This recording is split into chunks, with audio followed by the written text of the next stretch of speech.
Fast breakdown: 3 quick observations from Wednesday night's 105-93 loss to the San Antonio Spurs at it.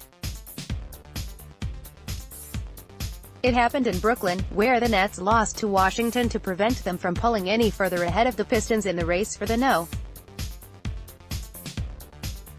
6 playoff spot.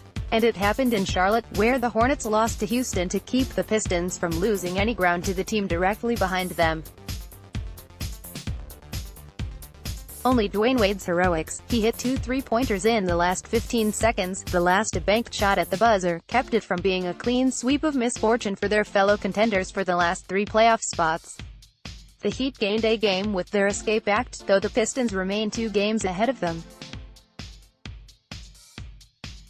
Strong starts have been a hallmark of the Pistons during their 7-1 streak. Their +59 differential in first quarters for the month ranked 3rd in the NBA, but they trailed by 5 at San Antonio after a quarter that got worse. They fell behind by 12 when they missed 12 of 13 shots to open the second quarter, but a 17-8 close to the first half pulled them within 3. They fell behind by 14 late in the third quarter but were within 2 with 5 minutes left when the Spurs used a 9-0 run to take control. San Antonio played its first game since finishing their annual rodeo trip with a 1-7 record, its only win at Memphis and concluding with losses at New York, where the Knicks had lost their last 18 games, and Brooklyn. Offense stalls. The Pistons came into the game with the NBA's number 1 ranked offense over their 7-1 stretch.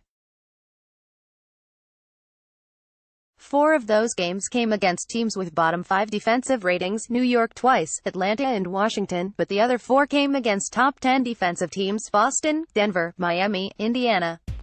San Antonio, a team that's typically in the top 10 in defense, is much closer to the first group than the second.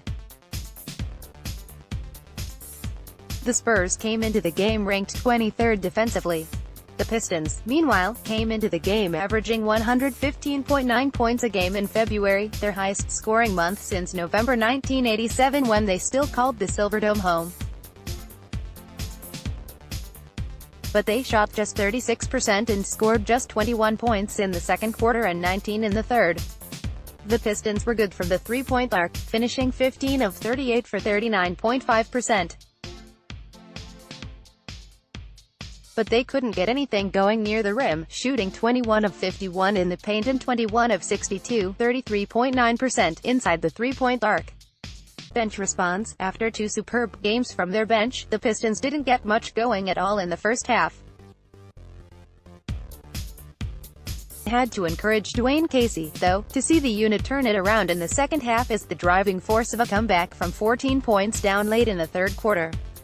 When Casey sent Andre Drummond and Blake Griffin back into the game with 7:46 to play, the Pistons had cut their deficit to 5.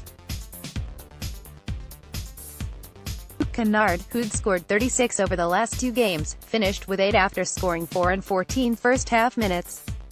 Langston Galloway, coming off 17 and 13-point outings in wins over Miami and Indiana, went scoreless in 12 first-half minutes but scored 11 in the second half. Ish Smith scored 7 of his 9 points in the second half.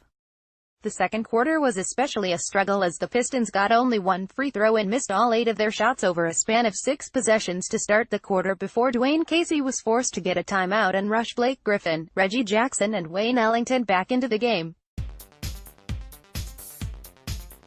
Thonmaker and Zaza Pachulia combined to miss all 8 of their shots, though Pachulia finished with 5 rebounds in 9 minutes.